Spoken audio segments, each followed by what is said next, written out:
2015학년도 서강대학교 인문사회계열 논술 특강입니다. 여러분들께서 듣게 되실 이 강의는 일단 논술의 주요 사항 및 출제 방향에 대해서 듣게 되실 거고요. 인문사회계열의 논술을 어떻게 준비하시게 되는지, 특히 모의 논술 문제를 보여드리면서 이것을 해설하는 과정에서 여러분들이 논술을 어떻게 준비하실지에 대해서 하나하나 말씀을 드리려고 합니다.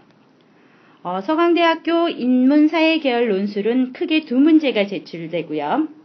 그 다음에 100분 동안 여러분들은 이 문제를 푸셔야 합니다.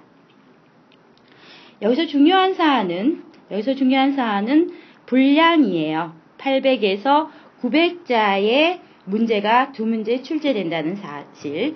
여러분들은 평소에 800에서 900자의 분량이 자기에게 어느 정도에 해당하는지에 대해서 익숙해지시는 과정이 중요합니다. 훈련 과정에서 분량을 소화하는 것을 포함하시기 바랍니다. 논술에서 특히 중요한 것이 평가 기준입니다. 시험에서 적정량의 성취를 이루시려면 평가 기준이 무엇인지를 명확히 해야 하기 때문이겠죠. 일단 모든 논술은 제시문이 중요합니다. 그래서 여러분들이 제시문 읽기를 통해서 주어진 문제와 관련된 문제를 발견하고 이것을 명확히 해석했는지 그렇지 않은지를 평가합니다. 두 번째는 통합적 문제와 관련된 의견의 조정 및 추론 능력이 중요한데요.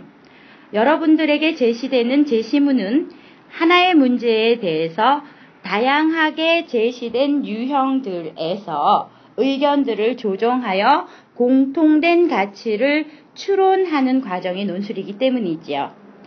논술에서 특히 중요한 것은 비판적이고 창의적인 사고력이 발휘되어야 한다는 것입니다. 논술에서 비판적 사고와 창의적 사고가 중요하다는 것은 잘 알려진 사실인데 실제 시험에서 이러한 사고가 어떻게 발휘되어야 하는지에 대해서는 뒤의 해설을 통해서 보다 구체화할 것입니다. 마지막으로 체계적이고 유기적인 구성 및 기술 능력에 대해서 평가합니다. 여러분들이 제출한 논술의 부분과 부분이 어떻게 체계적으로 구성되었고 그 구성이 논리적이고 유기적인지를 보겠다는 평가 기준이라고 하겠습니다. 이러한 평가 기준을 봤을 때 여러분들이 시험이 과락이 되는 경우가 있다는 점도 명심해야 합니다. 여러분에게 제시된 시험은 한 명, 즉 여러분들이 쓰신 글을 4명의 채점위원이 채점을 한다는 것을 기억해 주십시오. 여기서 채점위원은 서강대학교에 재직하고 계시는 교수님들이 됩니다. 여러분의 시험지를 서강대학교에 4명의 교수님들이 채점하신다는 것은 서강대학교의 논술이 신뢰성과 객관성을 확보하고 있다는 것을 의미하고요. 여러분들이 이 논술을 준비하실 때 보다 꼼꼼하고 엄밀한 준비가 필요하다는 것을 의미합니다. 서강대학교 시험은 과락이 있을 수도 있습니다. 일단 기준 글자 수에서 미달되었을 때 과락이 제시됩니다. 800에서 900자라는 분량을 기억하시고 여기에서 글자 수가 미달되지 않도록 노력하셔야 되겠고요. 서강대학교에 꼭 오고 싶습니다. 라든지 서강대학교를 너무 좋아합니다와 같은 말이 아무리 서강대 교수님들에게 듣기 좋은 말이라 할지라도 논제와 상관없는 내용을 쓰셨을 때는 과락이 된다는 점을 명심해 주십시오. 특히 서강대의 논술시험은 객관성과 신뢰성을 상당히 중요시하기 때문에 여러분의 신분이 노출되는 정보가 여러분들의 글에 나타났을 경우에는 아무리 글을 잘 쓰셨다 할지라도 과락이어서 채점 대상에서 제외됩니다. 당연히 주어진 논제에서 내용이 부실할 경우에도 과락이 되겠습니다. 인문사회계열 논술을 어떻게 준비해야 되는가를 일단 큰 틀에서 말씀을 드리겠습니다. 문제를 정확히 읽어야 한다는 점은 여러분들에게 이미 잘 알려진 사실이겠죠.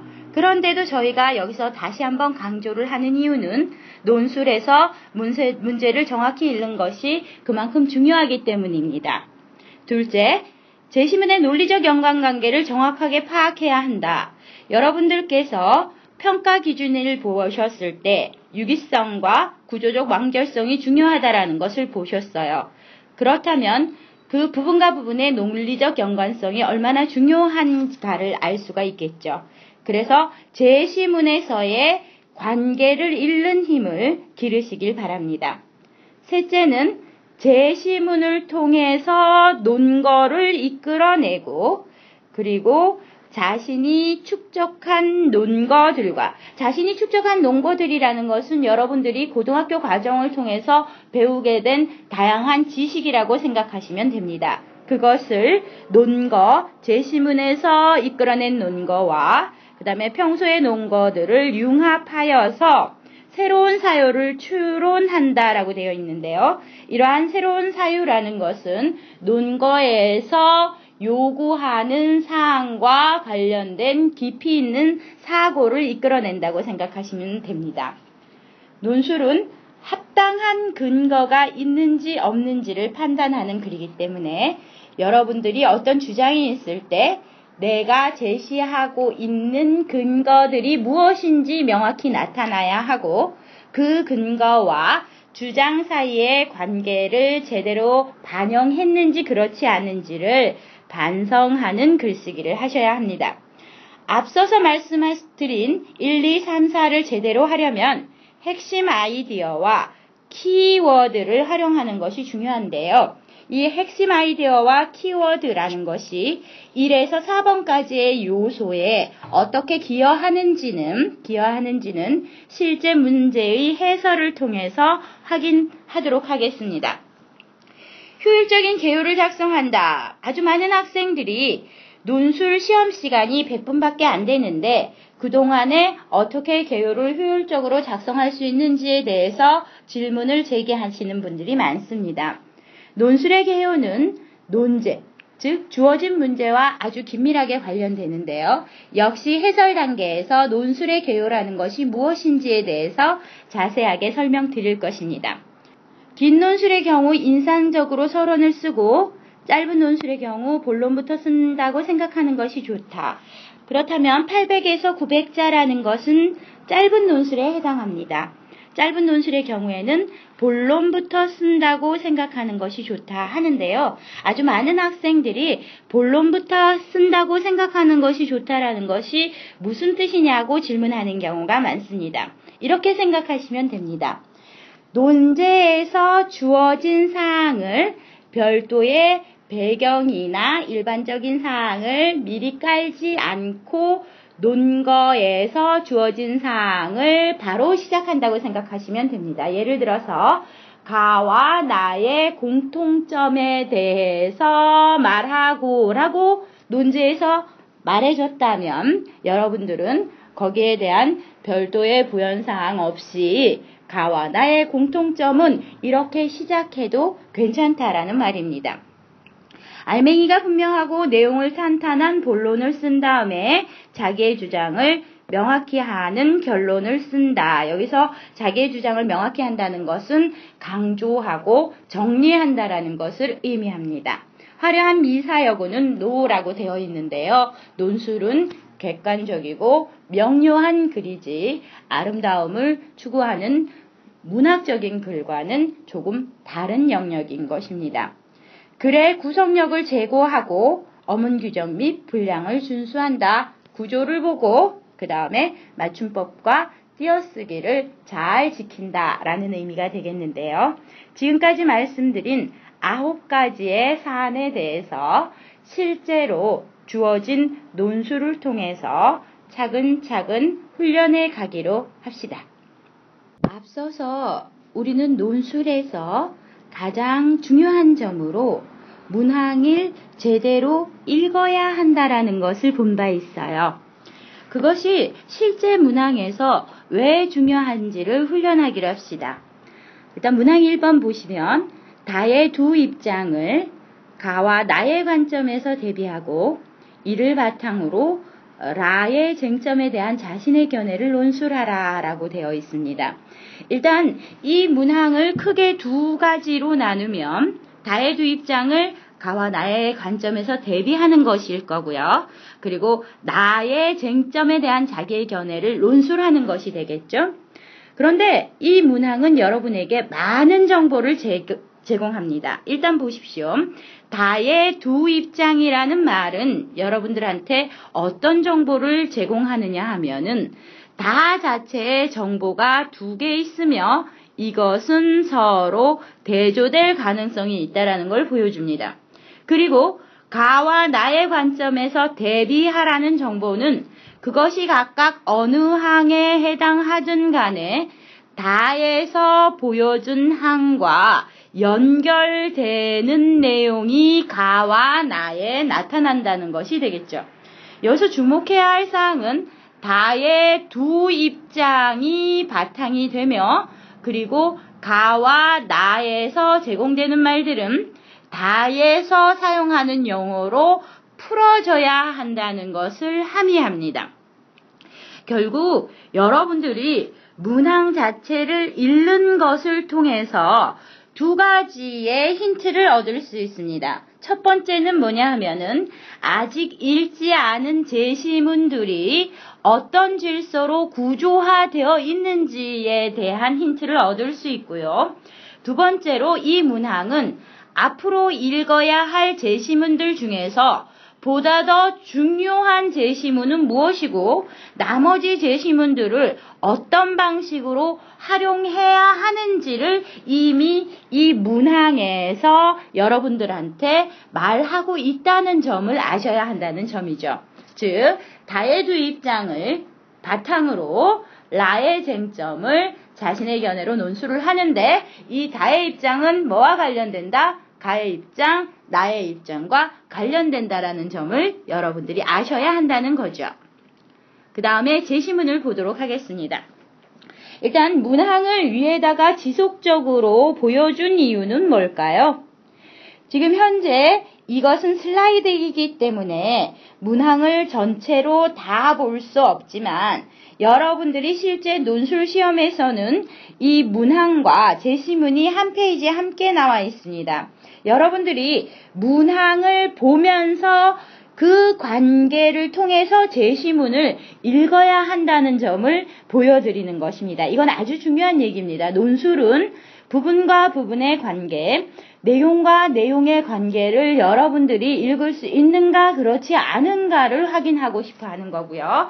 대학에서 여러분들이 공부하시게 되는 모든 공부들은 관계를 엮는 훈련을 하는 것입니다. 세상을 제대로 읽는다는 것은 보이지 않는 인과관계라던가 논리적 연관을 읽는다는 것을 의미하거든요. 그렇기 때문에 교수님들은 여러분들이 이런 논리적 연관관계를 엮을 수 있는가 없는가를 궁금해하시는 거죠.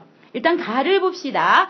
여러분들이 제시문을 읽으실 때 주의해야 할 점은 무엇인가 하면은 처음부터 끝까지 동일한 비중으로 이것을 읽어야 한다는 편견을 버리셔야 됩니다. 결국 질서를 찾기 위한 활동이거든요. 아까 어떤 말씀을 드렸죠? 다의 쟁점 두 가지가 있고 그것이 가와 나와 관련된다고 했잖아요. 그렇다면 우리가 가에서 필요한 것은 가 자체에서 무엇을 말하려고 하는가에 대한 핵심을 요약하는 훈련이 필요합니다. 논술에서 아주 중요한 것이 요약입니다. 여러분들 요약이 쉽다고 생각하시는데요. 요약이 생각보다 어렵습니다. 왜냐하면 본문에 있는 거시적인 틀을 읽는 거거든요. 거시적인 틀을 읽는다는 게 무엇인지 한번 봅시다. 가에서 가장 중요한 핵심어를 한번 뽑아서 읽어보세요. 아까 논술을 대비하는 방법에서 핵심어와 키워드를 중심으로 정리한다라는 걸 보셨죠? 그것과 동일하다고 생각하시면 돼요. 가에서 핵심 키워드를 한번 뽑아보세요. 일단 종에 대해서 얘기하는데 생존이 있고요. 생존 경쟁에 대해서 얘기하고 있어요. 결국은 뭐냐 하면 같은 종들은 다른 종과 경쟁을 벌인다. 왜? 생존 경쟁을 위해서. 가를 요약하면 생존 경쟁을 위해서 같은 종들은 경쟁을 벌여야만 한다라는 말. 경쟁을 해야만 한다라는 것이 이 글의 초점이 되겠죠. 그렇다면 일단 우리가 가를 읽으면서 나는 생존을 위해서 경쟁이 아닌 뭔가 다른 것을 해야 하는구나 하고 예측하실 수가 있죠. 일단 제시문들은 글의 종류는 다 다른 것인 경우가 많아요. 우리가 통합적 사고에서는 결국 다른 종류의 글에서 유의미한 공통된 사고를 추출하는 힘이 중요하거든요. 그렇다면 이런 생각을 바탕으로 두 번째 예문을 한번 보죠. 나와보세요. 동물세계나 인간사회에서는 협동, 왜 동그라미 치는지 아시겠죠? 앞에서 봤던 경쟁과 대조적 관계에 있는 것입니다. 그렇다면 이 협동이 어디서 나타나는가 보세요. 박쥐에 대한 얘기를 하는데 잉여분을 다른 박쥐에게 제공한다고 되어 있죠? 그렇죠? 그래서 결국 두 개체 간의 상호작용을 통해서 협동해야 어떻대요? 박쥐가 오래 살아날 수 있다라는 거죠.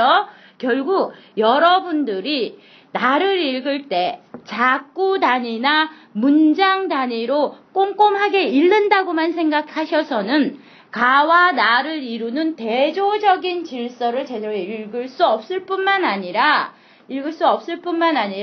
다와의 관계로도 접근하기가 어렵습니다. 근데 이제 여러분들이 항상 여기서 고민하게 되는 게 내가 한 것이 맞을까 틀릴까를 자꾸 점검하는 시간이 길어지고 불안해하느라고 시간이 가는 거예요. 그 확인은 어디서 해야 하냐 하면은 다에서 해야 하는 거죠. 우리가 가에서 생존을 위한 경쟁이었고 나에서 뭡니까? 생존을 위한 협력이 있었죠. 그 말들이 다에서 어떻게 나타나는가를 확인하는 게 더 중요한 거예요. 다를 볼까요? 기업 활동에서 제가 왜 여기다가 네모를 쳤는지를 여러분들이 포착하셨으면 좋겠습니다. 다의 두 입장을 이렇게 돼 있죠. 결국 이 논술문의 질서는 기업 활동과 관련되어야 된다는 점을 기억하셔야 돼요. 왜냐하면 가는 생물학적인 내용이었고 나 역시 생물학적인 내용이었죠. 생물학적인 내용을 생물학적으로 풀 것인가 기업 활동으로 전환할 것인가의 기준은 어디에 있는 거예요? 질문에 있는 거죠. 우리가 논술뿐만 아니라 상대방하고 대화를 할 때도 결국 이것을 어떻게 풀까의 문제는 지금 듣는 사람에 있어요. 그러니까 이 말을 요구한 사람의 의도에 따라서 이제 놓여진 어떤 자료들을 재분석하고 재분류하는 활동을 하는 거죠. 일단 기업 활동에서 중요한 목적은 이윤의 극대화다 이렇게 돼 있어요. 그런데 아까 어떤 얘기를 했냐면 가와 나가 대조적인 입장에 있었으니까 이윤의 극대화하고 대조되는 것이 이 안에 나타나겠죠. 그런 부분이 어디인지를 찾아가면서 읽는 거죠. 일단 이윤의 극대화 추구를 주된 목적으로 볼 경우에는 사회 전체의 부를 증진할 수 있다 이렇게 돼 있죠. 그런데 사회적 책임을 간과하고 이윤의 극대화만 추구하면 비효율적이라는 견해도 있다. 이윤을 극대화하는 것과 사회적 책임을 생각하는 것이 대조되며 이것이 이윤의 극대화는 종의 기원에서 생존을 위한 경쟁으로 전환되고 사회적 책임은 박쥐가 결국 피를 나눔으로써 장기적인 어떤 이익을 추구하는 것과 관련되겠구나. 되셨죠?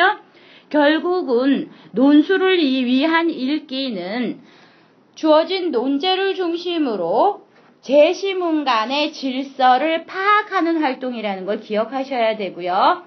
이러한 관계 짓기는 논술 자체만을 위한 편법이 아니라 우리가 사회적 연관관계를 이해함에 있어서도 하나의 어떤 사실에 얽매이지 않고 그것과 관련된 다양한 것들을 함께 보면서 그것들의 연관관계를 읽어낼 수 있는 힘을 여러분들이 기르셔야 하거든요. 그것이 앞서서 말했던 비판적 사고의 기본이라는 점을 여러분들께 말씀드리고 싶습니다. 그래서 재심은 가나 다를 읽었고요. 제가 어떤 말씀드렸죠?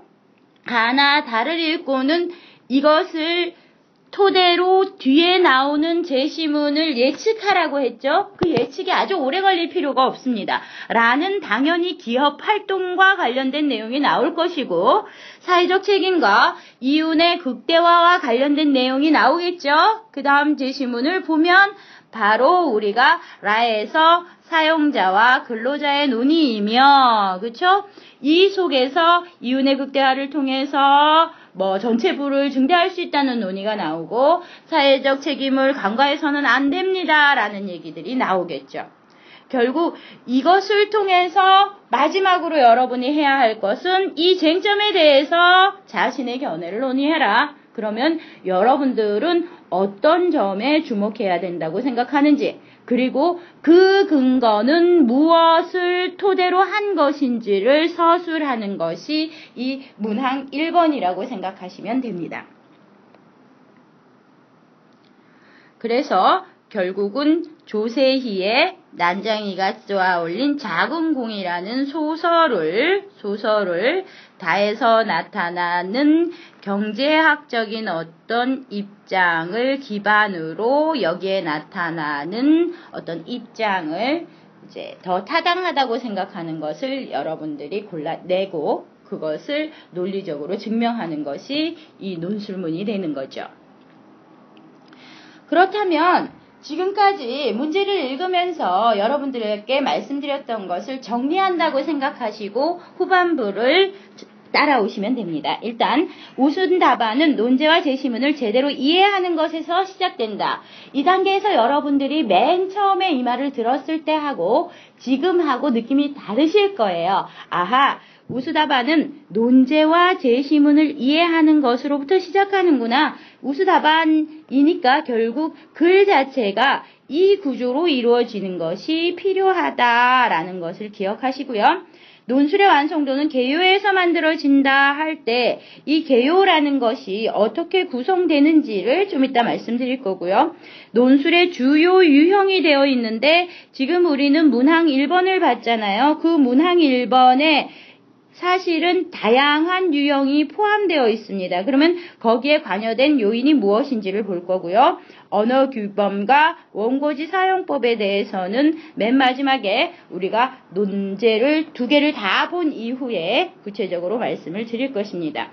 일단 보시면 아까 보여드렸던 것을 제가 그림으로 그려드린 거예요. 일단 파트 1이라고 되어 있고 파트 2로 되어 있습니다. 우리가 논제를 봤을 때 이것이 전체적으로 크게 어떻게 나뉘어지는가. 그래서 우리가 가나 다를 이해하고 이를 바탕으로 해서 잘랐던 거 기억하실 거예요. 그렇다면 우리가 파트 1에서 가와 나와 다가 있는데 입장 1과 입장 2가 있다. 기억나시죠? 일단은 이윤 추구가 중요한가 아니면 사회적 책임이 중요한가의 이 대비가 각각 논제 제시문 1번에서는 생존을 위한 경쟁으로 2번에서는 상호 협력으로 나타났었다. 기억나실 거고요. 그렇게 됐을 경우에 여기서 입장 1과 입장 2는 라에 나타날 거고 거기에 대한 자신의 주관을 얘기하게 될 것입니다.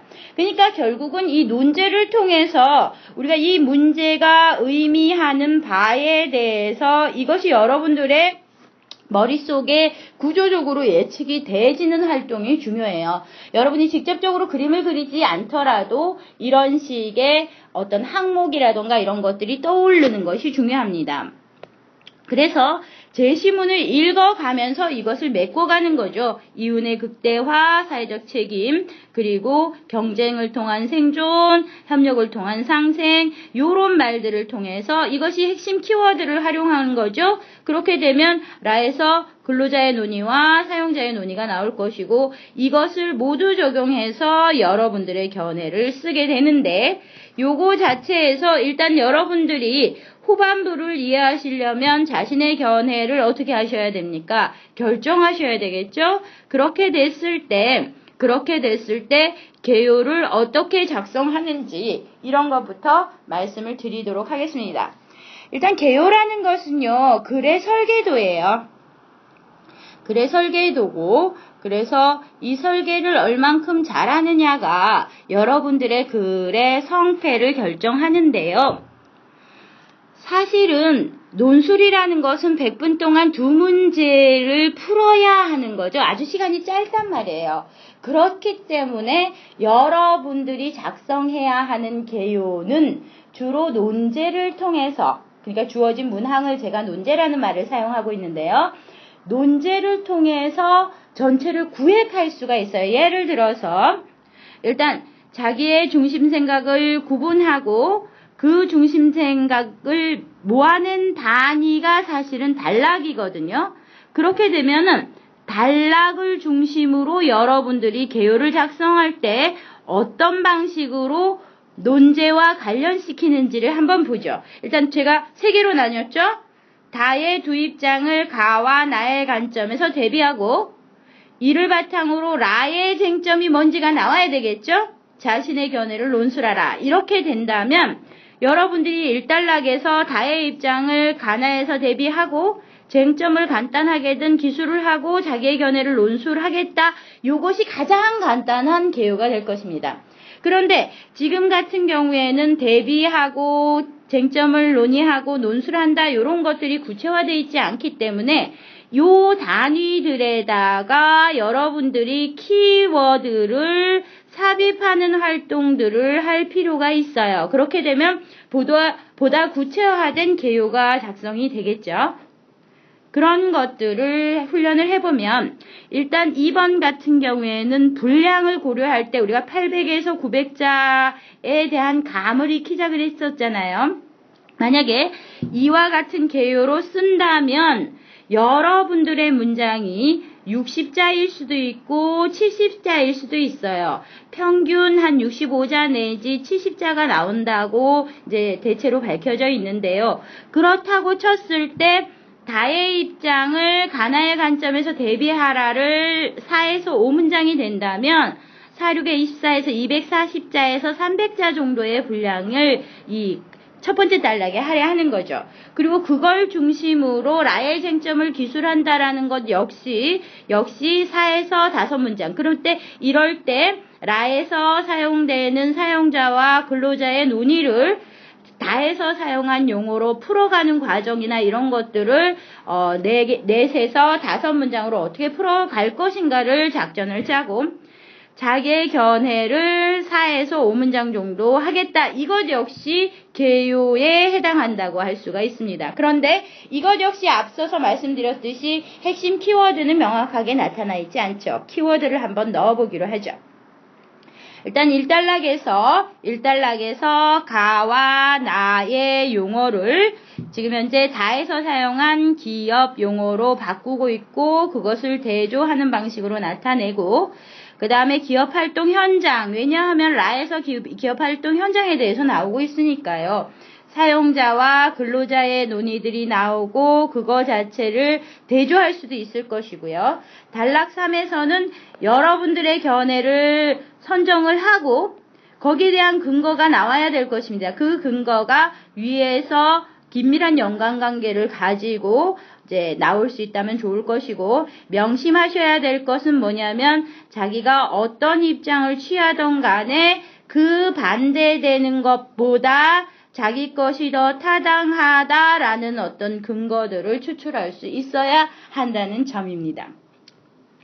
그래서 이런 질서를 가지고 여러분들이 논술을 이제 준비하시고 개요를 짜시는 것 자체가 논술에서 고득점을 얻을 수 있는 좋은 계기가 된다는 점을 명심하셨으면 좋겠습니다. 다시 한번 정리를 하면, 일단 논술은 논제를 읽는 것부터 시작한다. 문제를 명확히 읽는 것으로부터 시작한다. 거기서 제시문이 어떤 종류의 것이 나올 것인지를 예측할 수 있고, 제시문을 읽을 수 있는 어떤 기준을 모색할 수 있고, 그리고 전체 구성을 개요로 작성할 수 있는 어떤 힌트들이 어디에 있다. 논제에 있고 제시문에 있다는 점을 여러분들이 명심하셔야 합니다.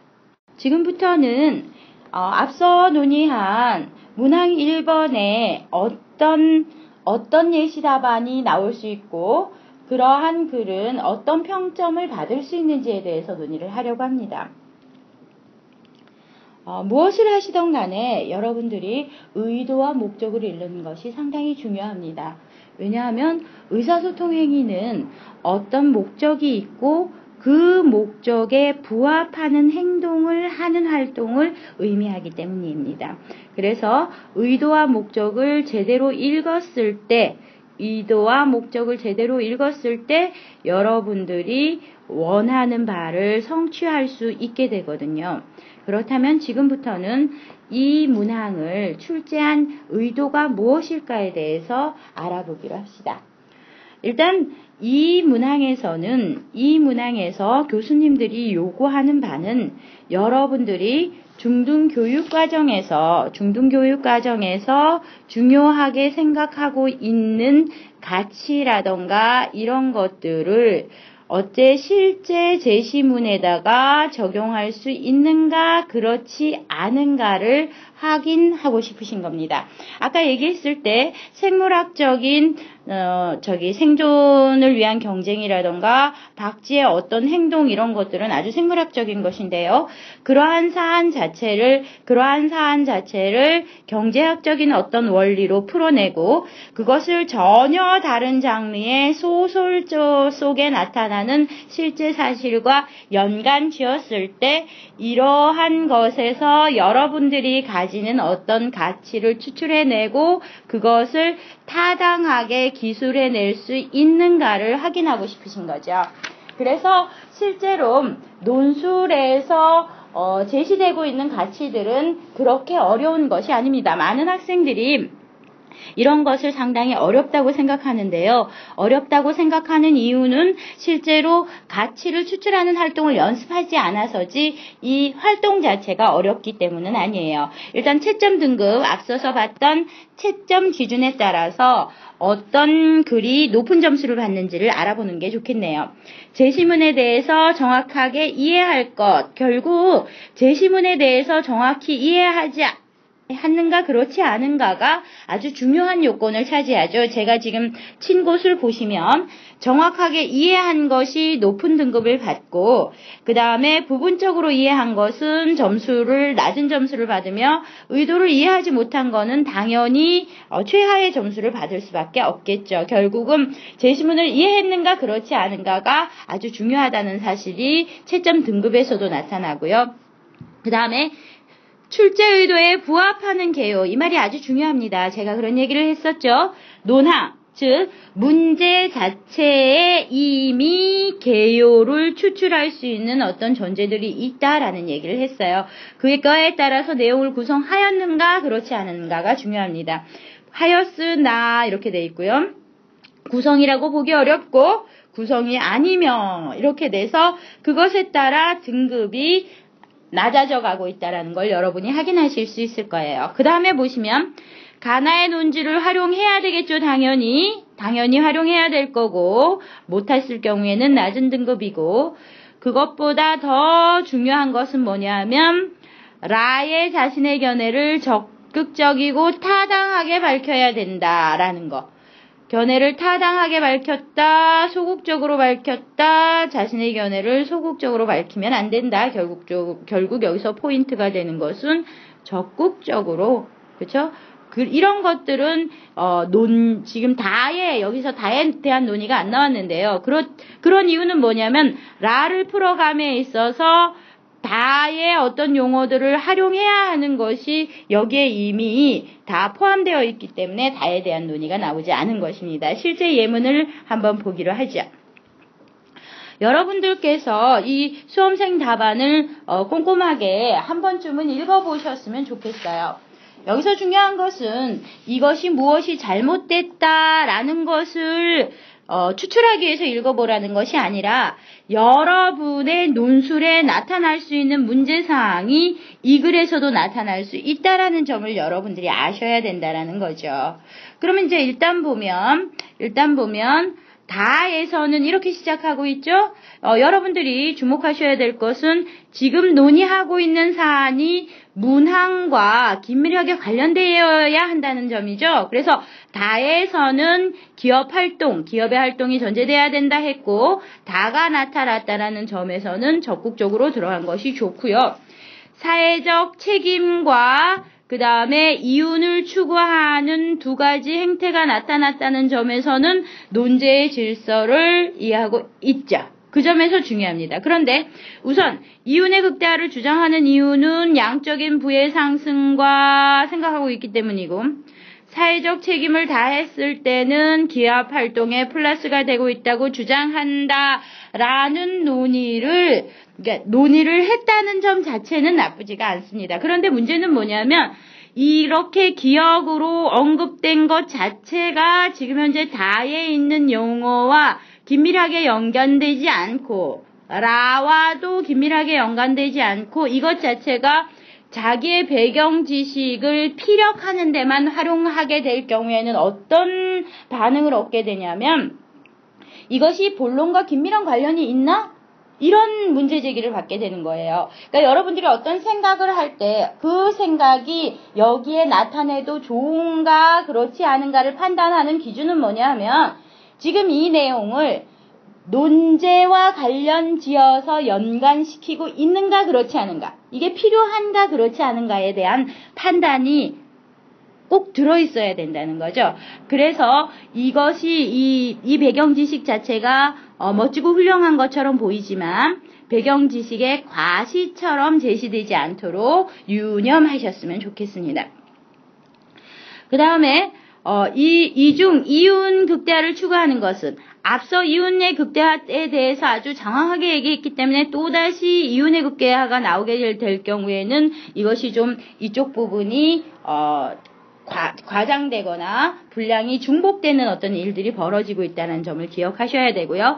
그런데 반면에서 이윤의 극대화와 사회적 책임의 어떤 대조적인 기술을 했다는 점 자체는 괜찮은데요. 문제는 이 부분이 커짐으로 해서 밑에 것들이 중복된다는 느낌을 준다라는 것을 꼭 기억을 하셔야 됩니다. 그래서 지금 현재 요 글 자체는 가와 나와 다의 질서에 대해서는 부분적으로 이해한 것은 보이는데 구성 자체가 지금 이 앞부분의 배경 지식을 과시하는데 너무 많이 배열된 것이 아닌가라는 어떤 지점 때문에 C를 받게 됐다라고 생각하시면 됩니다. 여러분들 일단 딱 생각을 해보세요. 일단 이 문항 자체가 가나다를 이해하고 이를 바탕으로 자기의 주장을 하라 했잖아요. 그렇다면 자기의 주장을 하는 부분들이 더 강화되는 어떤 논의를 이끌어가는 것이 훨씬 더 중요하다는 점을 기억하셨으면 좋겠어요. 그렇지만 이 학생이 장기적 성장의 동력이라던가 그 다음에 기업의 어떤 사회적 책임이라던가 이런 것들을 이끌어낸 것은 꽤 괜찮은 것인데, 이것을 보다 적극적으로 활용할 수 있는 어떤 방안을 모색하는 것이 훨씬 더 좋겠다라는 것이 이 예시 답안을 채점한 채점자의 주장이라고 할 수가 있겠죠. 그래서 평가 등급은 C고 보다 적극적으로 자기의 견해를 주장하는데 가나 다에 나온 어떤 논거들을 활용했으면 좋겠다. 그리고 구조적으로 자신이 근거로 삼을 것에 대해서 명확하고 간결하게 나타나는 것이 더 좋겠다라는 것이 이 문항 1의 예시 답안에 대한 평가라고 생각하시면 됩니다. 그래서 이제 다시 한번 반복하고 있는데요. 핵심 내용을 여러 맥락에서 음미하자. 아까 얘기했죠. 생물학과 경제학의 연관을 이 논술 1에서 보여주고 있어요. 그 다음에 선수학습 요소를 후행학습 요소와 연계해서 학습하는 것이 좋다. 뭐냐면 우리가 이미 배운 것과 지금 논술을 통해서 여러분들이 추출해야 하는 것에 어떤 관련을 끊임없이 생각하면서 공부를 해라 이런 말이라고 생각하시고요. 심화하기 위한 방법을 찾아라. 심화한다라는 거는 뭐냐면 하나에만 속해 있던 것이 2개나 3개로 확장해 갈 수 있는 것도 심화가 될 수 있고요. 요만한 깊이에서 우리가 고민하던 것을 더 깊게 생각하는 것도 심화 활동이라고 할 수 있어요. 그러니까 이런 것들을 훈련한다. 분야들끼리 융합시켜라. 범교과적, 그것이 생물학이나 음악이나 미술들이 각각의 영역에서 그치는 것이 아니라 여기서 생각하는 어떤 가치들이 서로 연관되어 있다라는 것을 여러분들이 주목하는 것이 좋다. 이런 말이라고 생각을 하시면 됩니다. 그래서 예시 답안을 통해서 모의논술 문항들이 어떻게 채점되는지를 알아보았습니다.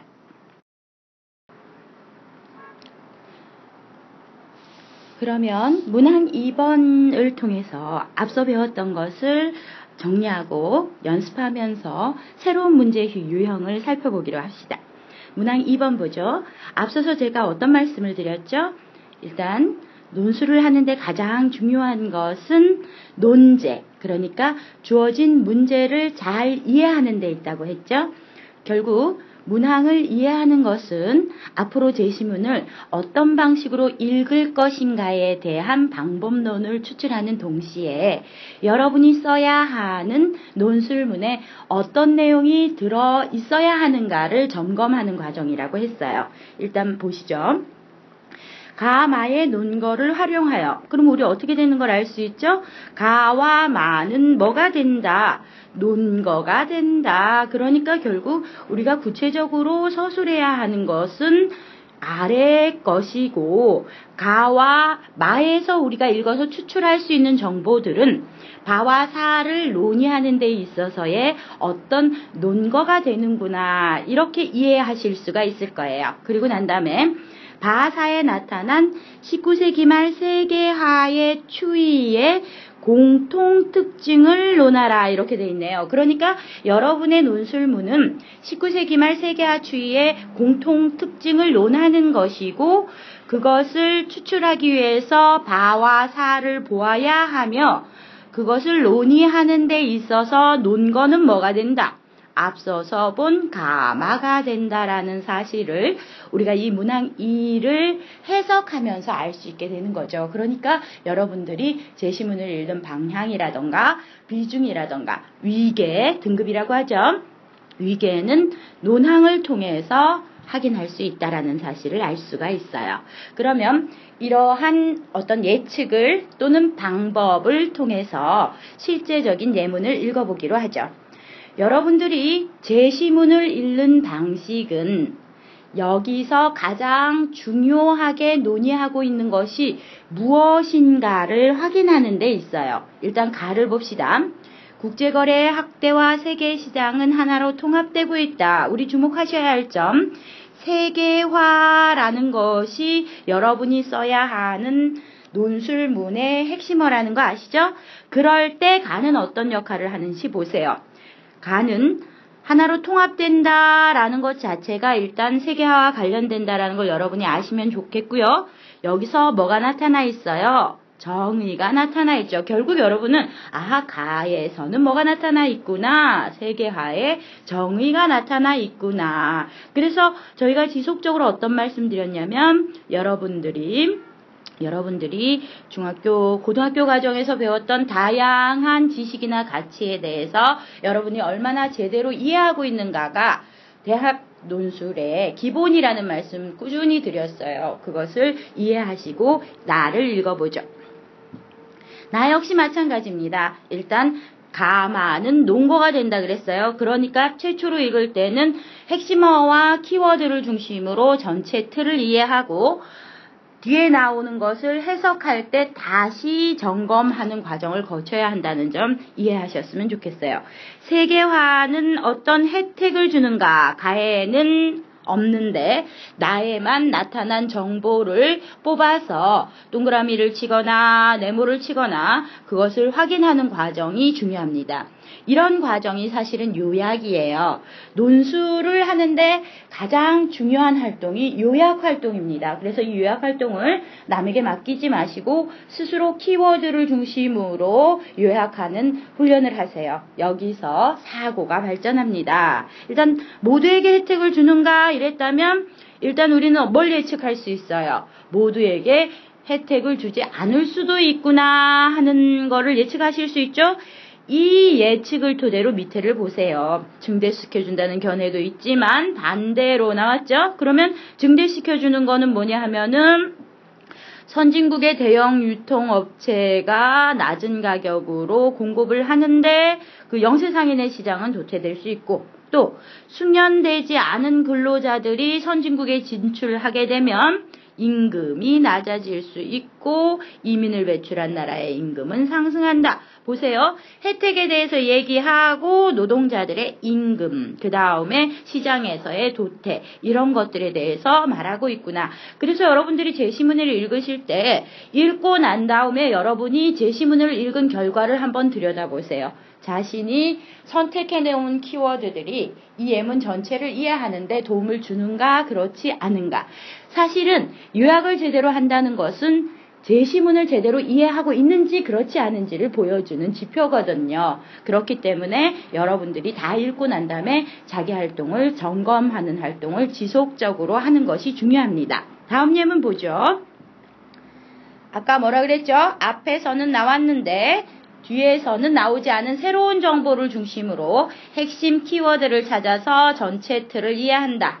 여기서 전체로 외우듯이 공부하는 것이 아니라 결국은 바와 사를 논의하기 위해서 근거들을 여기서 뽑아내야 한다는 점에서 처음 읽기는 핵심어를 중심으로 어떤 내용이 나오는가를 중심으로 읽어야 돼요. 이것은 논술뿐만 아니라 여러분들이 하고 있는 모든 활동에서 그렇게 해야 됩니다. 전체 틀을 보고 이것이 무엇에 관여되어 있는가, 이런 사고는 비판적 사고의 기본적 사고라고 할 수 있어요. 봅시다.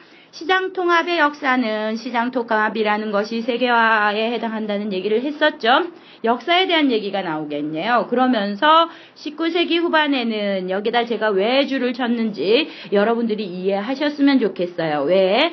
우리 가장 중요한 문항에서 19세기 말 세계화 추이에서 19세기 말이 중요한 정보였죠? 연결하셔야 됩니다. 그러면 여기서는 어떤 것을 알 수가 있는가?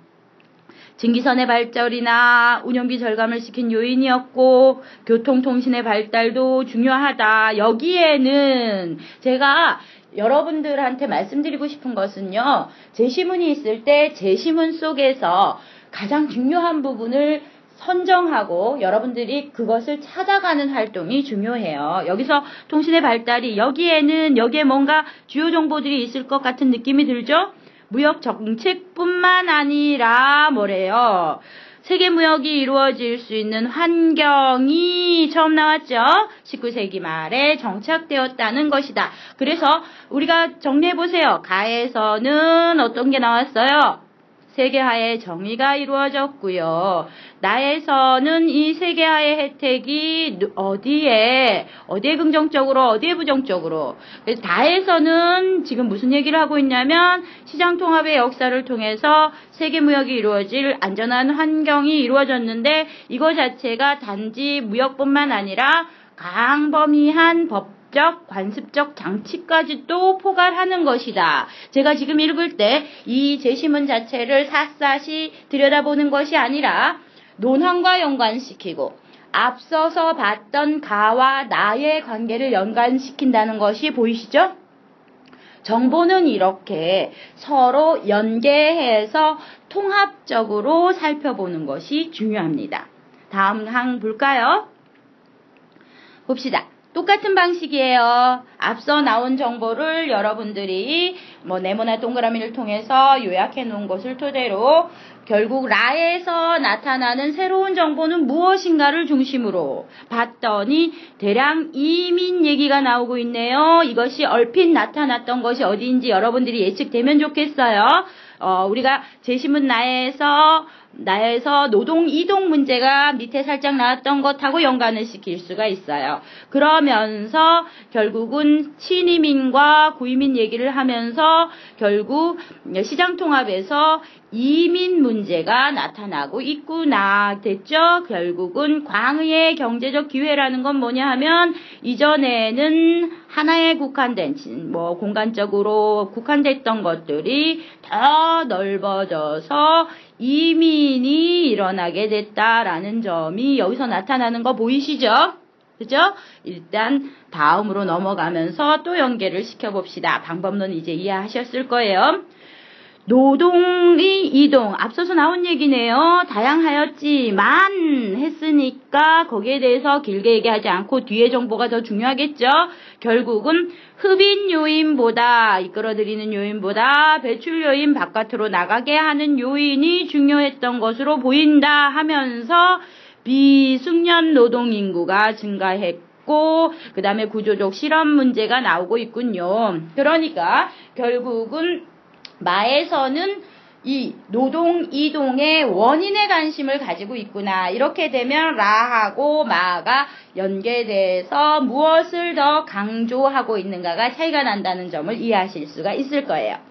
지금까지 가마를 읽었고요. 이 가마의 역할은 우리는 항상 역할에도 주목해야 됩니다. 역할은 뭐냐면 우리가 앞으로 보게 될 바와 사의 세계화주의의 공통된 특질을 추출하는 데 있어서 무엇으로 활용해야 한다? 근거로 활용해야 된다. 그러니까 결국 바사를 먼저 이해하고 거기서 나온 공통된 특질을 논하는 데 있어서 여러분들이 가와 마에서 다루었던 다양한 어떤 논거들을 활용하라는 것을 알 수가 있어요. 그래서 여기서 일단 전체적으로 가마를 요약 정리를 하고 통합적으로 요약 정리를 했죠. 이제부터 본격적으로 바와 사에 나타난 공통된 특질이 무엇인가로 들어가야 되겠네요. 예, 들어가 봅시다.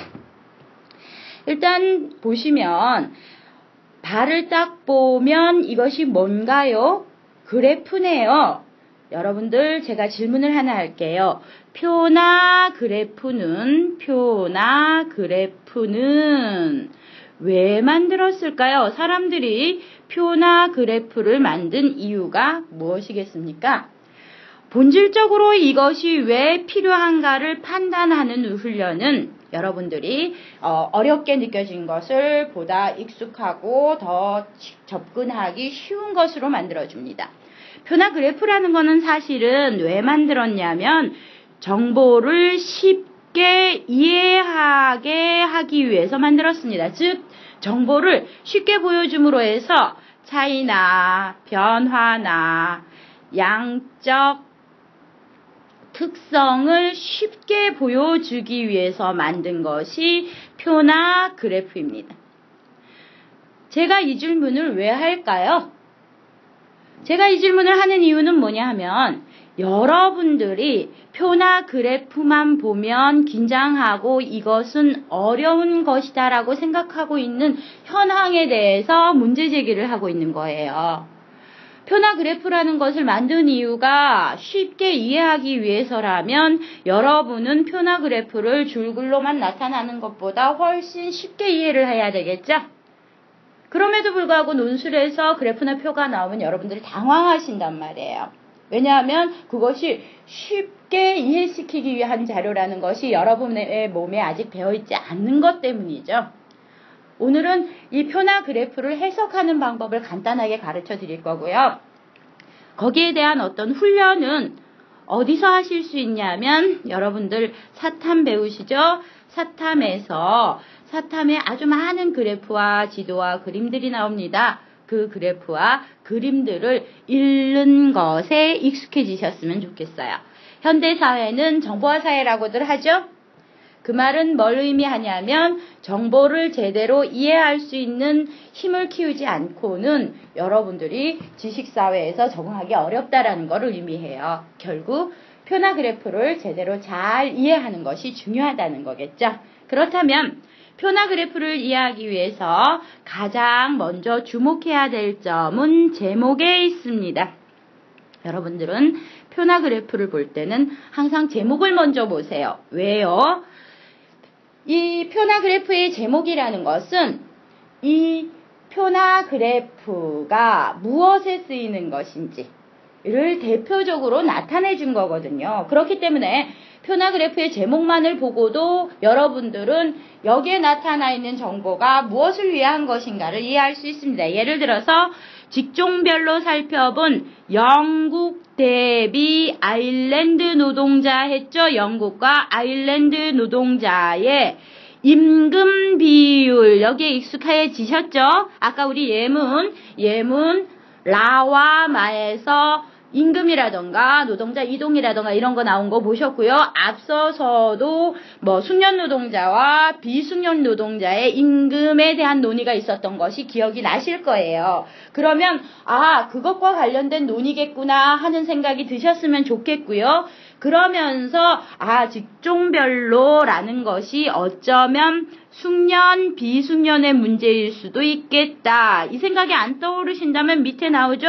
설비기술자 뭡니까? 숙련기술자죠? 전문적인 어떤 기술을 확보하고 있는 기술자이고 농업노동자나 육체노동자들은 상대적으로 비숙련 노동자들이 되겠죠.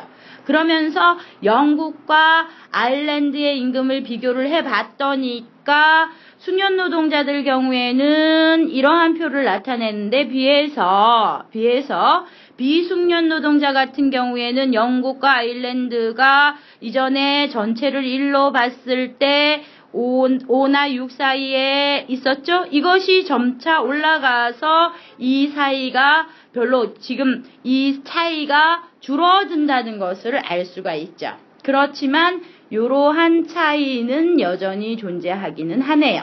이런 식으로 표나 그래프를 읽어주는 거죠. 그러면서 여기에 대한 자세한 정보들을 연관시켜서 앞서 나온 제시문과 함께 읽어주시면 됩니다. 일단 정리를 해보면 그래프를 제대로 이해하려면 어떻게 해야 된다? 제목을 통해서 이 그래프가 의미하는 바가 무엇인지를 명확히 알아야 한다. 그죠? 그리고 난 다음에 실제로 표나 그래프는 차이나 양적 비교나 대조 이런 것들을 보다 쉽게 여러분들한테 제시하기 위해서 보여준 것이니까 표나 그래프에 나타난 어떤 기준이라던가 이런 것들을 제대로 잘 읽어낼 필요가 있다. 그런 것을 보여주는 것이 일단 각각의 그래프 선들이 나타내는 의미가 무엇인지가 일단 기준들이 되겠죠. 그리고 사실 여러분들한테 어려운 것이 전체를 1로 봤을 때 0.5 이런 것들은 사실은 보다 세심한 주의를 기울이셔야 보입니다. 어쨌든 간에 이런 것들이 제목을 통해서 미리 추출될 수 있으면 좋을 거예요.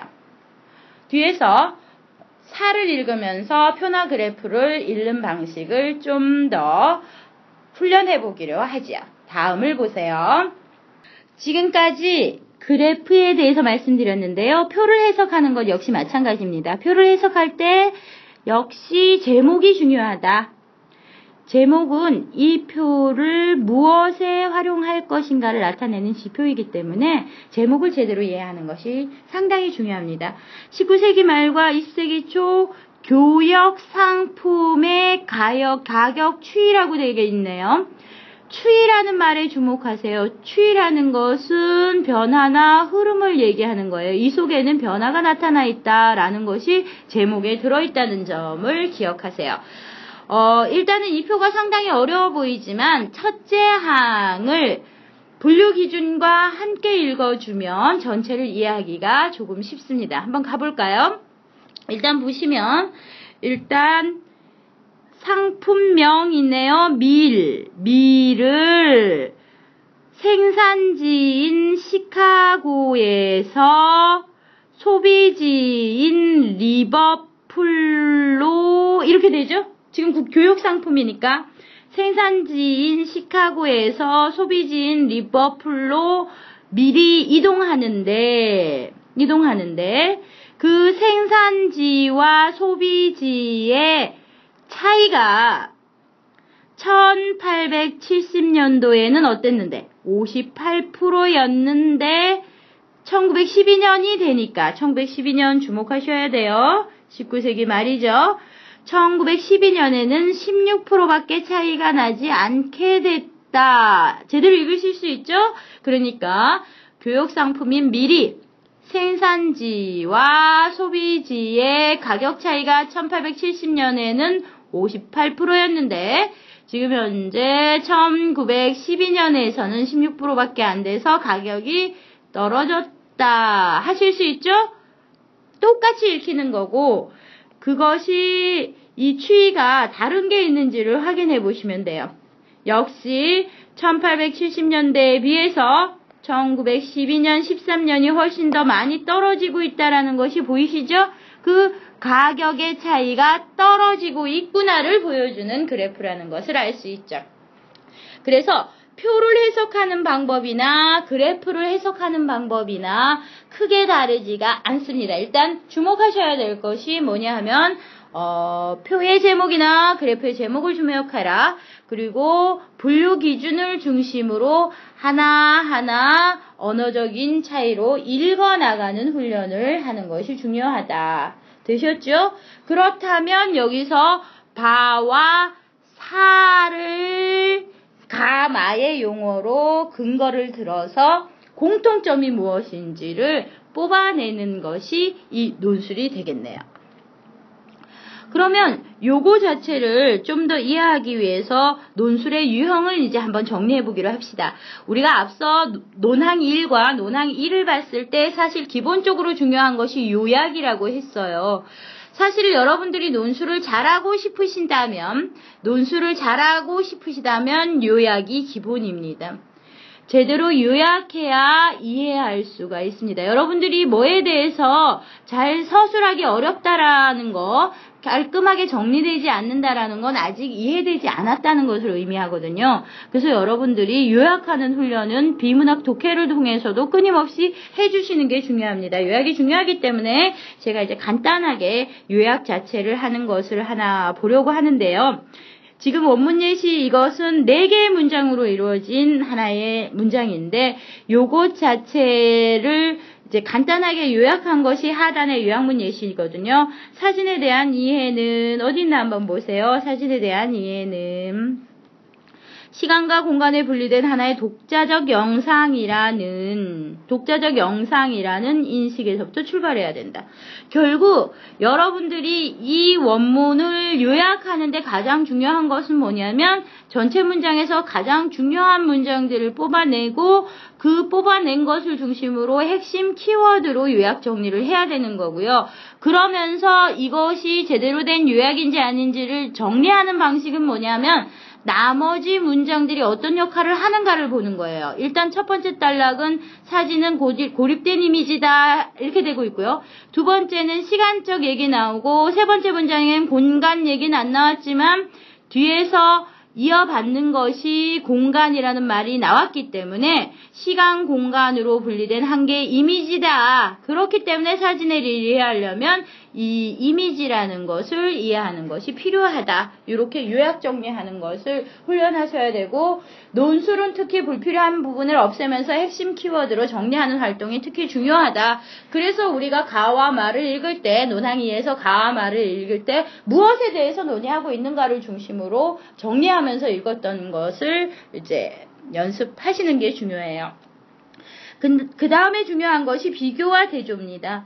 일단은 비교와 대조라는 것이 여러분들한테 상당히 중요한 거라는 걸 기억하셔야 돼요.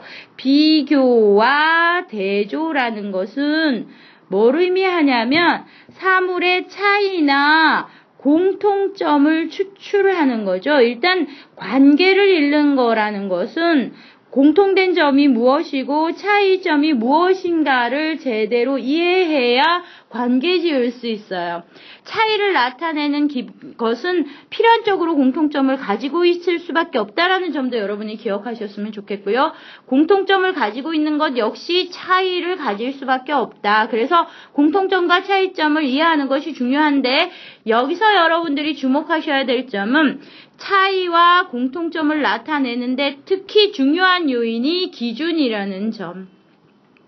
무엇을 기준으로 공통점과 차이점을 보는가? 논술에서는 이런 기준을 통해서 어떤 여러 가지 사안의 공통점과 차이점을 비교 대조하는 것을 중시하고 있는데 그것을 중시하는 이유는 뭐냐 하면은 현실을 이해하는 가장 기본적인 사고의 방식이 비교 대조에 있기 때문이에요.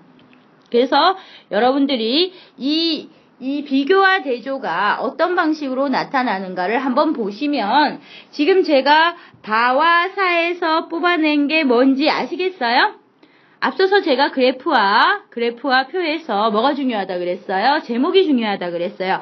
제목을 제가 뽑아 놓은 것입니다. 그래서 이 바와 사의 공통점과 차이점을 나타낸 거죠. 공통점은 이거 자체가 19세기 말에 대한 논이고 이 19세기 말이라는 요거 자체가 논제에도 이미 나와 있는 거죠. 그 다음에 중요한 거. 추이라는 말 자체가 의미하는 바가 뭐냐 하면 변화예요.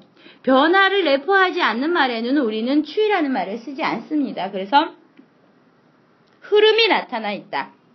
그래서 흐름이 나타나서 변화가 나타난다라는 점, 그리고 이 모든 것이 경제적 관점이라는 점, 이런 공통점을 여러분들이 추출할 수 있으셔야 되고요. 그 다음에 세계화의 추이를 보여주는 지표들과 관련되어 있다라는 점도 여러분들이 기억하셔야 돼요. 지금 보면 노동자 임금 비율이고 그 다음에 교육 상품의 가격 추이와 같은 것들이 나타나는 것을 보여주는 거고 그것이 왜 나타나고 어떤 것과 관련된 것인가는 여기 우리가 봤던 가마의 어떤 해설이나 이런 것들을 통해서 이제 생각할 수가 있는 거죠. 그래서 그러니까 여러분들이 이런 표를 직접적으로 그리지 못하시더라도 비문학 독해나 논술 독해를 할 때 이렇게 박스 하나만 그려도 A와 B의 공통점과 차이점, 그 다음에 이런 것들을 나타내실 수 있다는 점을 여러분들이 자주 활용하셨으면 좋겠어요. 그 다음에 심층적이고 다각적인 사고에 대해서 드디어 얘기를 하게 되는데요. 이것이 창의적 사고입니다. 정보를 넓고 깊게 하는 사고. 일단 여러분들 전에 보셨죠? 하나에만 속하는 줄 알았는데 우리가 가나, 다라, 마, 바사를 읽기 위한 어떤 근거로서 함께 보는 사고가 다각적 사고일 거고 그렇게 봐서 표 자체가 가지는 의미를 깊이 있게 바라보는 것이 심층적 사고겠죠? 결국 논제나 제시문을 읽을 때 관점을 찾고 부분과 부분의 연관관계를 읽고 그 다음에 왜 어떻게 이런 것들에 주목하는 것 역시 육하원칙에 해서 왜 어떻게 무엇이 언제 이렇게 읽어내는 것 또한 아주 중요한 심층적 다각적 사고의 일종이라고 생각하시면 됩니다. 그 다음에 표나 그래프를 해석하는 거 앞서서 깊이 말씀드렸는데요. 정리해드립니다. 제목에 유념하십시오. 왜냐하면 제목이 이 표의 역할을 얘기해준다. 그 다음에 주목하셔야 될 것이 뭐였냐 하면은 기준에 주목하라 그랬었죠. 분류 기준에 주목해라. 그래서 생산지, 소비지. 여기서 이미 두 개의 생산지, 소비지가 나올 거라고 알 수가 있고 소비지 대비라는 말 자체가 뭡니까? 비교해서 차이점이 나타날 거라는 것을 알 수가 있죠. 그랬을 때 기준이 되는 것은 1870년도와 1912년이니까 19세기 말 20세기 초에 세계화의 어떤 추이를 나타내는 지표가 될 것이고 그것이 아주 많이 떨어졌다. 기준별로 차이에 주목하는 것이 중요하다라는 말씀을 드렸습니다.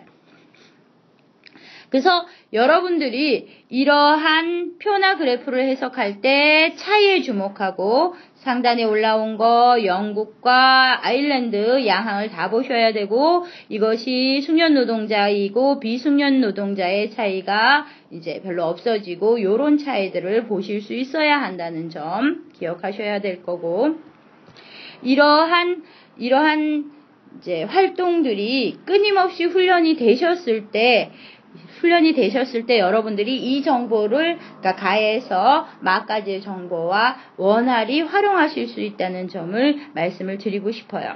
마지막으로 표나 그래프는 쉽게 이해하도록 만들어진 어떤 도구라고 했어요. 그래서 그 도구를 잘 이해하는 수준을 넘어서서 여러분들이 궁극적으로는 대학에 오셔서 이런 표나 그래프를 만들어내고 사회에 나가셔서 이런 시각 자료를 활용해서 세상을 설명할 수 있는 능력을 기르는 것이 중요하기 때문에 지금 단계에서 이런 어려움에서 굴하거나 그러지 말으셨으면 좋겠다라고 생각을 합니다. 아주 기본적으로 여러분이 이해해야 할 도구라는 점을 기억하시고 사탐이나 논술 공부를 통해서 꾸준히 훈련을 하시라는 말씀을 드리고 싶습니다. 문항2에 대해서도 출제자의 의도를 이해하고 그 다음에 예시 답안을 보면서 이 예시 답안이 어떻게 채점될 수 있는지의 과정을 확인해 가도록 하겠습니다. 그리고 마지막으로 어휘어법에 대한 논의를 하게 될 거예요. 앞서서 우리가 어떤 얘기를 했었냐면 문제를 내는 교수님들의 의도는 여러분들이 중등 과정을 통해서 배운 어떤 가치나 이런 것들을 여러분들이 중등교육의 가치를 실상에다가 적용할 수 있는가 그렇지 않은가를 확인하고 싶다라고 말씀을 드렸었어요. 결국 이 문항 2에서는 여러분들이 표나 그래프를 이해할 수 있는 눈을 가지고 있고 그 다음에 그거 자체를 현실에서 중요한 어떤 현황인 세계화의 어떤 추이나 흐름 그리고 그 영향에 적용해서 해석해낼 수 있는가를 확인하고 싶으신 것이고요. 그리고 결국 현안에서 중요한 사안들이 결국 대학에서도 그 본질이 무엇이고 긍정적 방향이 무엇인가를 이해해가는 과정이 여러분들이 공부해야 할 많은 것들 중에 하나가 되기 때문에 이것에 대한 이해도라던가 접근 방법의 객관성 이런 것들을 여러분들이 제대로 보여줄 수 있는가 없는가를 확인하고 싶어 하시는 거죠. 이러한 어떤 출제 의도를 보았을 때 앞서서 논의했던 것과 마찬가지로 이것이 어떻게 채점될 수 있는가를 한번 확인을 해보도록 하죠. 보시면 일단 제시문들이 상품시장 통합과 노동시장 통합 과정으로 올바르게 분류하여 잘 보세요. 상품시장 통합 노동시장 통합할 때 노동시장 통합은 아까 얘기했던 결국은 노동의 이민 그 다음에 숙련 노동자 비숙련 노동자 이런 문제하고 관련되고요.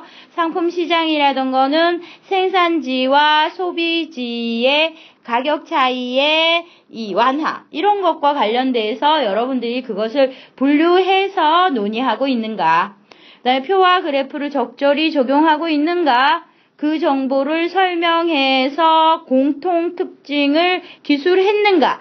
결국 A를 통해서 우리가 지금까지 논항을 분석하고 제시문을 이해했던 방식이 여기에 모두 포함되어 있는가 그렇지 않은가에 대해서 그것이 잘 반영된 것을 A에 두겠다라는 것이 나타나 있죠. 그런데 제시문은 분류했는데 설명도 제대로 했는데 공통 특정이 부각되지 못하면 그것은 좀 더 낮은 물가게 될 거고 해석을 제대로 못하면 당연히 더 낮게 될 거고 활용하지 못했거나 분류 자체에 실패했을 때는 아주 하위 점수를 받게 되는 것이다. 이렇게 되어 있네요. 그래서 여러분들이 실제로 예시로 되어 있는 답안이 어떻게 나타나 있는지 한번 보세요. 가마의 논고를 바탕으로 했을 때 우리가 그랬었죠. 논제에서, 그러니까 문제 자체에서 주어진 것을 그대로 반영해서 서술할 수 있는 것이 좋다. 그래서 본론을 바로 쓴다는 느낌은 이런 거라는 얘기를 제가 한 바가 있어요. 바에서 다루고 있는 바를 해석하고 있고요. 사를 해석하고 있고, 바와 사의 구조적인 분배가 적절히 이루어지고 있다라는 것이 보여질 거예요. 그러면서 요거 자체가 바를 다룬 분량과 그 다음에 사를 다루는 분량의 어떤 차이라던가 이런 것들도 균등성이라던가 그 다음에 장황함이라던가 간결성의 정도 차이가 날 수도 있다라는 점을 여러분들이 아셨으면 좋겠고요. 어쨌든 임금 격차의 문제를 다루고 있으니까 노동시장에 대해서 논의하는데, 즉 숙련 노동자와 비전문직 노동자에 대해서 논의하고 있고, 그것을 이민의 문제로 풀어내고 있는 것은 이 학생이 제대로 한 거라고 할 수가 있습니다. 사 같은 경우에는 여기서 임금격차해서 노동통합의 문제라고 이렇게 규정을 했으면 이것 역시 뭐 제품통합이라던가 상품통합이라던가 이런 문제와 연계를 시킨다던가 아니면 유통이라던가 이런 문제를 조금 더 적극적으로 활용을 할 수 있는 어떤 이제 키워드들이 여기에 이것과 짝을 이루어서 나타나면 더 좋겠지만, 어쨌든 표를 제대로 해석하고 있고요. 그것들이 가격 수준이 낮을 수 있다라는 어떤 차원에까지도 이제 연결을 시킬 수 있었다는 점은 좋아요. 그러면서 바사에 나타나는 공통점을 논의함에 있어서는 앞에 해석에서 보여주었던 정밀성을 좀 더 강화해서 나타날 필요가 있다라는 것이 보여지지요. 결국은 가와 마에서 활용되어 있는 용어들을 활용해서 이 둘 간의 공통점을 적극적으로 피력하지 못했다라는 점이 이 논술 답안의 문제 상황이라고 할 수가 있겠네요. 그래서 이 예시문은 세계화에 따른 노동시장의 통합의 결과는 어쨌든 어느 정도 나타나 있고, 세계화에 따른 상품시장의 통합의 결과는 표 해석에 따라서 약간 이거 앞서보다는 좀 약하지만 나타나 있지만, 세계화에 대한 공통 특징에 대해서는 조금 더 적극적일 필요가 있고, 어법 구성은 약간 몇몇 개 틀린 게가 있어요. 요런 것들 때문에 이것은 평가 등급 B를 받게 되는 것이다. 이렇게 우리가 해석을 할 수 있습니다. 정리를 해보면요. 통합적 사고가 필요하다. 이 통합적 사고가 아주 어렵다라는 것을 여러분이 아셨을 거예요. 여기서 어려운 점은 뭐냐 하면 여러 개를 어떤 틀로 함께 바라보는 것이기 때문에 어렵다는 거고요. 이것이 여러분이 훈련을 통해서 된다는 점은 뭐냐 하면 익숙하지 않은 부분도 있어서 그 익숙한 부분을 체화시키는 과정에서 훨씬 더 쉽게 접근할 수 있는 방식도 있다라는 점을 여러분께 말씀드리고 싶어요. 그래서 표나 그래프 등의 통계 자료가 제공하는 정보를 파악하고 그것을 제시된 정보와 연결시켜서 가치와 의미를 추출할 수 있는 어떤 것이 논술에서 강조되는 어떤 속성일 수 있다라는 것을 기억했으면 좋겠습니다. 지금까지 문항 2개를 보시면서 우리가 문항을 어떻게 읽고 거기서 어떤 사고를 하고 제시문 간의 관계를 본다는 것이 뭘 의미하는 것이고 키워드를 활용한다는 것이 무엇을 의미한다는 것인지를 제가 말씀을 드렸어요. 마지막으로 이제 학생들이 가장 부담을 가지는 것이 맞춤법인데요.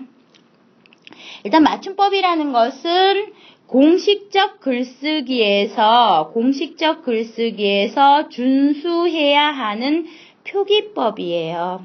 그렇기 때문에 여러분들이 논술을 씀에 있어서 이 표기법을 준수해야 하는 것은 당연한 것이겠죠. 그래서 아주 많은 학생들이 이 맞춤법 때문에 골머리를 썩습니다. 왜냐하면 논술 공부하는 시간도 빠듯한데 별도의 시간을 내서 맞춤법까지 공부를 해야 되는가에 대한 것이 고민이 되기 때문이죠. 그래서 이런 단계에서 제가 여러분들한테 간단하게 한마디만 위로의 말씀을 드리면요. 여러분은 생각보다 맞춤법이 많이 틀리시지 않습니다. 이렇게 되면 이제 학생들이 이렇게 얘기해요. 저는 한 페이지에서 10개나 맞춤법이 틀리는데 어떻게 많이 틀리지 않는다라고 말할 수 있나요? 이렇게 말하는데요.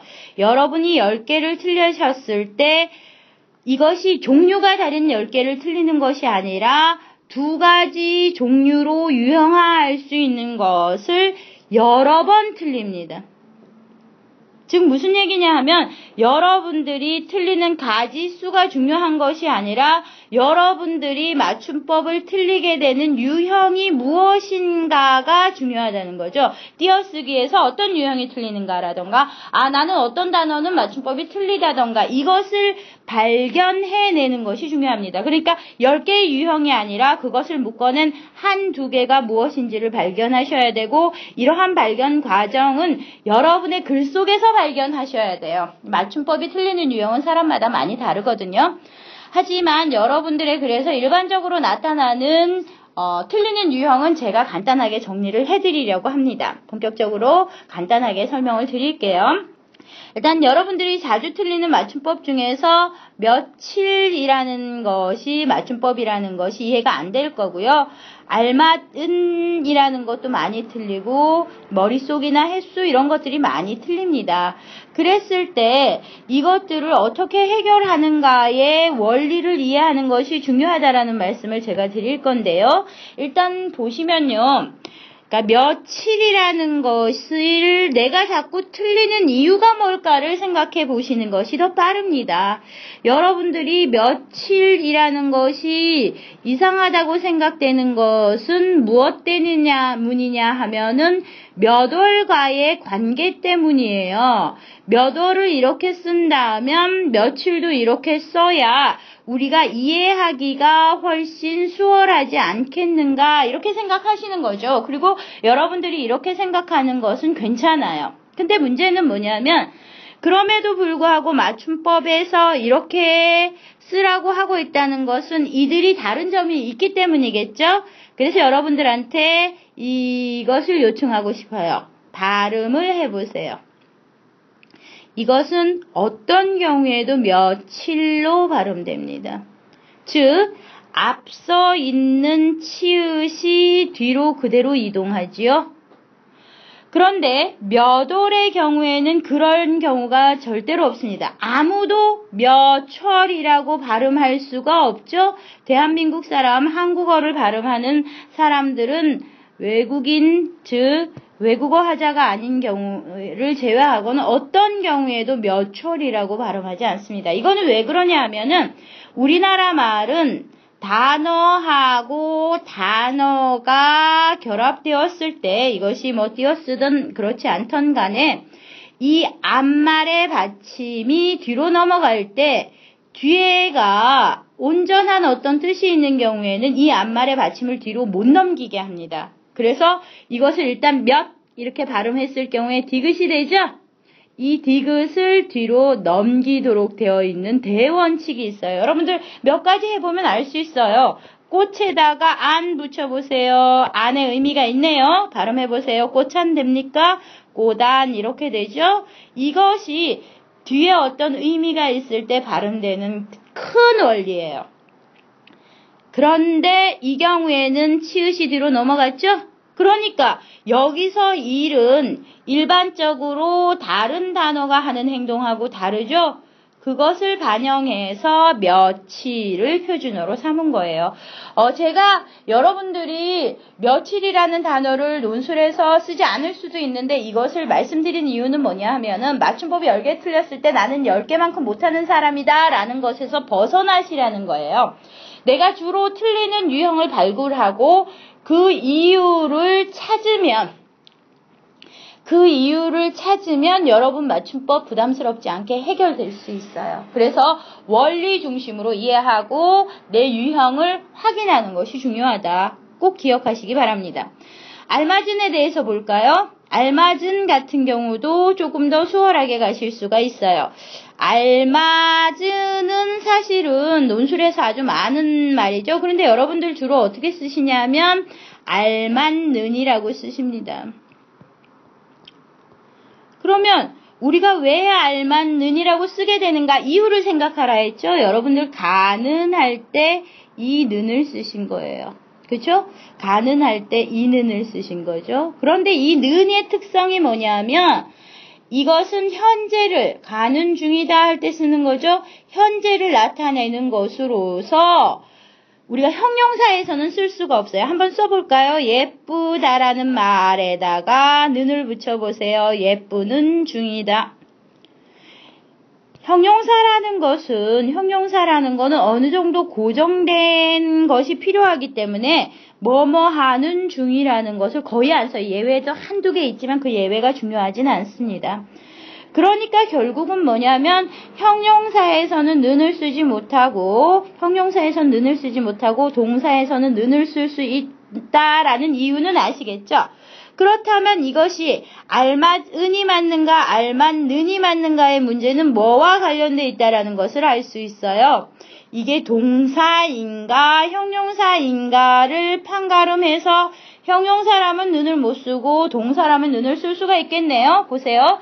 아까 어떤 말씀을 드렸어요? 동사는 뭐뭐 하는 중이다, 뭐뭐 하고 있다를 이제 할 수 있다라고 그랬죠? 이게 아주 가장 기본적인 건데, 모든 규칙에는 예외가 있지만 가장 일상적으로 우리가 활용할 수 있는 거예요. 보세요. 정답이 알맞고 있다. 괜찮은가요? 절말이 안 닿고 있다라는 것이 안 된다면 형용사입니다. 그래서 뭐뭐 하고 있다가 안 된다면 형용사하고 가고 있다는 너무도 잘 되죠? 가고 있다가 되면 동사라고 우리가 지표를 내릴 수 있어요. 그래서 알맞은이라는 것은 모양이나 형태를 나타내는 형용사이고 형용사에는 국어에 관형형이라고 하죠. 명사를 꾸미는 관형형 는이 사용될 수가 없다. 그래서 알맞는이 틀리고 알맞은이 맞다. 이렇게 생각하시면 됩니다. 머릿속이나 횟수 같은 경우에는 우리가 이제 발음이 중요한데요. 발음은 일단 여러분이 머릿속이라고 발음하시는지 머릿속이라고 발음하시는지를 생각하시면 돼요. 그런데 중요한 것은 우리가 이 단어만 생각했을 때는 머릿속이라고 하는 것 같기도 하고 머릿속이라고 하는 것 같기도 합니다. 문장에 넣어서 발음해야 돼요. 논술에 대해서 오랫동안 강의를 들었더니 머릿속이 아프다. 이쪽이라는 거 확인하실 수가 있죠. 그렇다면 머리에다가 속을 더했는데 왜 쌍시옷이 발음될까? 여기에 사이시옷이 들어있기 때문에 그것이 속으로 발음되었구나 이렇게 알 수 있는 거죠. 그러니까 여기서는 발음을 정확히 아시는 것이 중요하고요. 그것이 만약에 혼돈되는 경우에는 이렇게 발음해야 되고 그렇기 때문에 시옷을 넣지 않는다 이렇게 기억을 하시면 돼요. 중요한 것은 이 머리하고 속이 모두 뭐죠? 고유어라는 거예요. 한자어의 경우에는 한자와 한자 사이에는 시옷을 넣지 않는 것을 원칙으로 합니다. 그래서 여러분들 대가 있죠? 대가 할 때 우리가 대가는 뭐뭇에 대한 가격이기 때문에 한자어죠. 이 사이에는 시옷을 넣을 수가 없는 거예요. 그래서 한자와 한자 사이에는 시옷을 넣지 않는다. 다만 횟수나 몇몇 단어 6개는 시옷이 들어있는 것이 아주 익숙해져 있으므로 시옷을 넣는 것을 원칙으로 한다. 그걸 기억하시면 돼요. 그래서 숫자라던가 찻간이라던가 그다음에 횟수, 곡간이라는 말은 창고라는 뜻이고요. 퇴간, 옛날에 집에서 주로 이제 뒤에 있는 것들을 퇴간이라고 했어요. 새빵, 이것이 다 한자인데 요 5가지 다 횟수까지 포함한 6개만 시옷을 넣는다. 그 이외에 한자와 한자 사이에는 시옷을 넣지 않는다. 이렇게 원리가 있는 것들 또는 예외 상황이라고 규정되어 있는 것들은 여러분들이 그것을 기억하시는 것으로 맞춤법을 이제 익히시는 게 중요하고, 논리적 사고나 비판적 사고를 하시는데 맞춤법 자체가 그렇게 방해가 되지는 않는다는 점을 기억하셨으면 좋겠어요. 띄어쓰기가 더 부담되실 수 있는데요. 일단은 띄어쓰기에서 중요한 거 3가지만 주로 말씀을 드릴게요. 일단 여러분들이 하다에 주목해보죠. 하다라는 게 있는데요. 하다라는 말이 그냥 우리가 어떤 행동을 하다라는 의미를 한 우리가 본동사라고 말하는, 이거는 영어적 용어지만 실질적인 동사로 말하는, 그래서 뭐뭐 하다의 의미를 가지고 있는 하다가 있고요. 두 번째는 뭐냐 하면은 이런 하다가 있어. 이 하다는 뭐냐 하면은 명사에 붙어서 이 하다가 명사에 붙어서 동사나 형용사를 만들어주는 역할을 하는 하다가 있어요. 현대사회에서는 2번이 1번보다 훨씬 더 왕성한 활동을 합니다. 왜냐하면은 논술에서 여러분들이 뭐뭐 하다 하는 것은 이것의 하위어이고, 예를 들어서 고찰하다, 명심하다 이런 단어들은 이 하다의 하위어들이기 때문에 구체적이고 명확한 언어를 사용하려면 오히려 이 하다를 사용한다고 생각하시면 되기 때문에 뭐 고찰하다, 고려하다, 사고하다 이런 단어들의 하다는 이 명사를 동사로 만들어주는 것이기 때문에 붙여 쓰는 것이 원칙이고 그것을 준수할 필요가 있다라는 점을 여러분이 기억하셨으면 좋겠어요. 그 다음에 여러분들이 이제 이것을 고민하게 되는 이유가 무엇인가 하면, 공부하다가 이제 제가 명사에다 하다 붙이면 이거는 파생어, 즉 명사를 동사로 만들어주는 것이기 때문에 붙이라 그랬잖아요. 그런데 그것을 자꾸 띄우려고 하는 이유는 이것을 공부를 하다의 준말이라고 생각하기 때문인데요. 그런데 이런 하다가 이렇게 르를 넣는 관계뿐만 아니라 다른 단어에서도 많이 쓰이거든요. 예를 들어서 고요를 하다, 이거 불가능하죠? 그죠? 이런 것 같은, 이런 관계가 아닌 애들에서도 쓰이고, 그 다음에 오늘날에 이제 명사를 동사나 형용사로 만들어준 이 하다가 굉장히 왕성한 활동을 하고 있기 때문에 명사 뒤에 하다를 붙였어도 무방하다라고 기억을 하시는 것도 좋습니다. 그 다음에 이제 여러분들이 주로 많이 틀리시는 게 뭐냐면 만큼뿐 대로만인데요. 이걸 한번 설명을 해보도록 합시다. 일단 만큼이라는 단어는 사실은 원래는 명사였겠죠. 사실은 명사였고요. 이 명사 자체가 힘이 점점점 약해지면서 의존명사는 다른 데에서 의존해서 쓰여야 되는 명사가 됐고, 결국은 조사로 변하는 과정에 있는 겁니다. 그래서 지금 현재는 어떤 만큼은 의존명사고요. 어떤 만큼은 의존명사고 어떤 만큼은 조사이기 때문에 필연적으로 이 단어는 혼동되게 돼 있어요. 그래서 의존명사이냐 조사이냐에 따라서 어떤 만큼은 붙이고 어떤 만큼은 띄운다라는 것 정도로 기억을 하시면 그렇게 힘드시지 않아요. 그러면 한번 연습을 해보기로 하죠. 나만큼 착한 사람을 본 적 있니? 했어요. 그럴 때와 그 다음에 할 만큼 했다의 차이를 한번 느껴보세요. 보세요. 여기서 주목할 사안, 일단 여러분들이 주목하셔야 할 사항은 기본형 잡아보시면 하다죠? 하다라는 말을 뒤에 단어를 꾸미기 위해서 뭘 넣습니까? 리을을 넣었죠? 이 리을을 넣었다라는 것 자체가 뒤에 것이 의존 명사라는 지표예요. 왜냐하면 국어에서는 명사를 꾸며주려면 동사가 그냥 못 꾸미죠? 이 다를 없애면서 리을을 붙여야 명사를 꾸며줄 수 있잖아요. 그래서 요런 것들이 이 단어를 띄워야 하는 근거가 된다라는 거고요. 이 나 같은 경우에는 대명사죠? 대명사고 대명사 뒤에 오는 요소는 조사가 되겠죠. 결국 이 만큼이나 뿐이라던가 만이라던가 이런 것들은 어떤 때는 조사로 쓰이고 어떤 때는 의존명사로 쓰이는데 결국 그거 자체가 앞에 오는 요소에 따라서 결정된다. 그리고 앞에 있는 요소를 잘 분석해보면 그것이 의존명사인지 조사인지 판단하기는 그렇게 어렵지 않다. 되셨죠? 그 다음에 어려운 것이 지와 대입니다.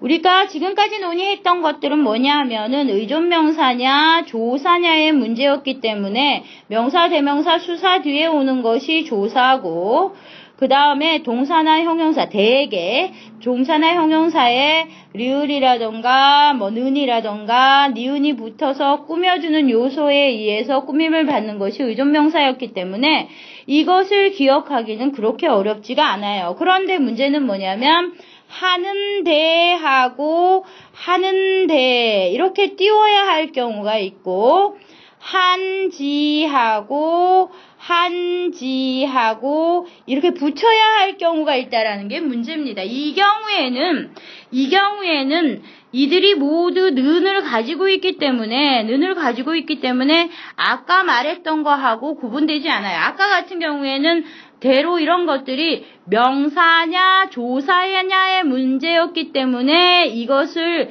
구별하기가 쉬웠지만 여기서는 명사나 조사의 문제가 아니라 무슨 문제냐 하면은 어미냐 조사냐의 문제예요. 이거 좀 복잡해지니까 그냥 간단하게 갑시다. 어미냐 조사냐의 명사냐의 문제인데 간단하게 가면 보세요. 이대와 이지와 이것이 아예 다른 거예요. 한번 보시면 공부하는 데가 어디냐 이럴 수 있죠? 위에는 공부하는 데 방해마. 아예 의미가 다르죠? 그래서 이 대에는 어떤 의미가 들어있냐면 장소의 의미가 들어있어요. 아예 달라요. 그래서 띄어쓰는 데는 장소의 의미가 들어있고 띄어쓰는 지에는 시간의 의미가 들어있고 나머지는 붙인다라는 것을 여러분이 이해를 하시면 대하고 지를 구별하기도 그렇게 많이 어렵지는 않습니다. 하지만 만큼, 대로, 뿐보다는 조금 어렵죠. 지금까지 여러분들이 가장 많이 혼돈해하는 것을 정리를 해봤어요. 하다, 명사 뒤에 하다는 논술에서는 붙여줘도 된다. 왜냐하면 하다의 하이어인 파생어들이기 때문에.